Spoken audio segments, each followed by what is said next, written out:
देखिए, आप जानते हैं कि महाराष्ट्र में जिस तरह से हमारी सहयोगी दलों को तोड़ा गया, शिवसेना हो, एनसीपी हो, तो हमारा संख्या बल तो कम हुआ था और कम संख्या बल के चलते हमारे पास क्या पर्याय थे?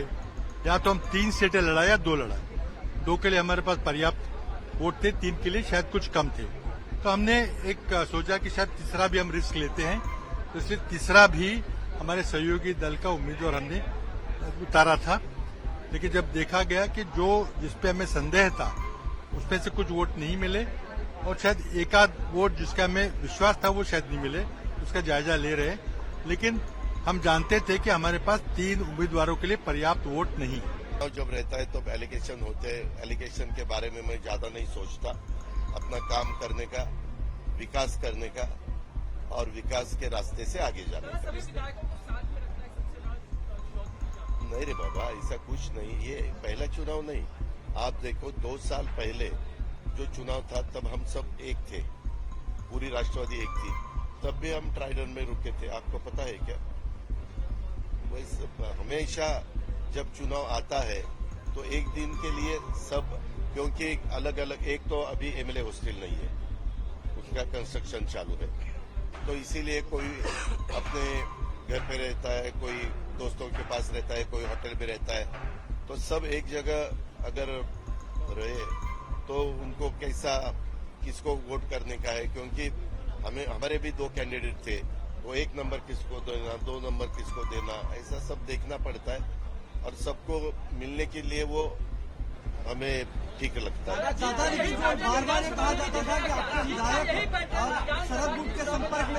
हम जरूर उसके वैसा ही हमारी कोशिश रहेगी।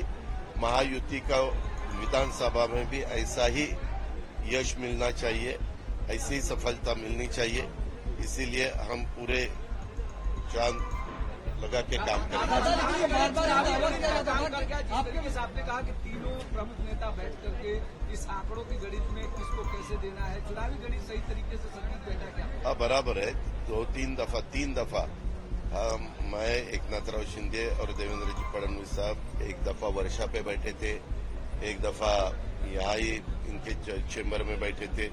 अलग अलग जगह हम 3 दफा बैठे थे और तीनों दफा हमने ये सोचा था कि हम जिस विधायक के लिए काम करेंगे वो बीजेपी और हम और शिवसेना तीनों मिलके नहीं, हम किसी के ऊपर काम करेंगे, रिक्वेस्ट करेंगे।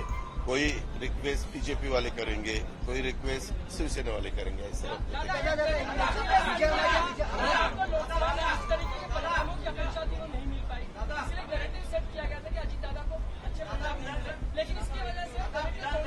वो नैरेटिव के बारे में मैं ज्यादा नहीं सोचता। मैंने पहले ही आपको बताया, डेवलपमेंट के बारे में मैं सोचता हूँ और हम डेवलपमेंट के बारे में ही सोचेंगे। आगे भी डेवलपमेंट के विचार करके ही आगे जाएंगे।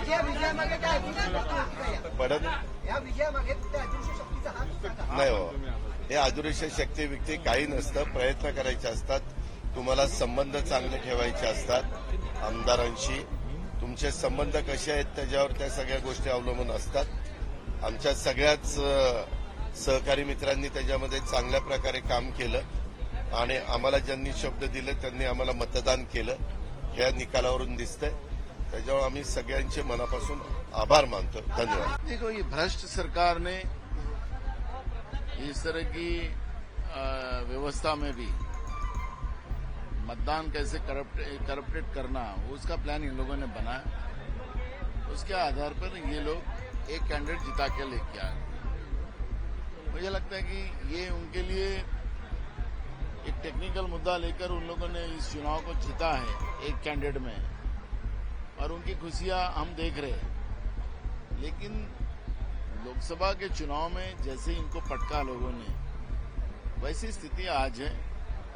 नरेंद्र मोदी की सरकार से ज्यादा गुस्सा ये सरकार के बारे में जनता में है, और मुझे लगता है कि 225 के ऊपर जगह महाविकास आघाड़ी महाराष्ट्र में जीतेगी। कहीं ना कहीं शरद पवार खूब दावा कर रहा था कि उनका कैंडिडेट चुन के आएगा, लेकिन कहीं ना कहीं अजित दादा का ही कैंडिडेट आ गया। उसको बताया, हमारे तीनों कैंडिडेट चुन के आ सकते थे, लेकिन हुआ है टेक्निकल प्रॉब्लम। आज सेशन का आखिरी दिन था, क्या महाराष्ट्र का बजट सेशन का, तो क्या मिला महाराष्ट्र को इस सेशन में? कुछ नहीं है। महाराष्ट्र में आपने देखा होगा ये चुनाव में ये सरकार जो थी पूरे सेशन में अपना खुद का भ्रष्टाचार छुपाने में लगी थी और मुख्यमंत्री जवाब देते तब एक कॉमेडी शो करते थे। तो मुझे लगता है कि ये सरकार के बारे में लोगों में गुस्सा है।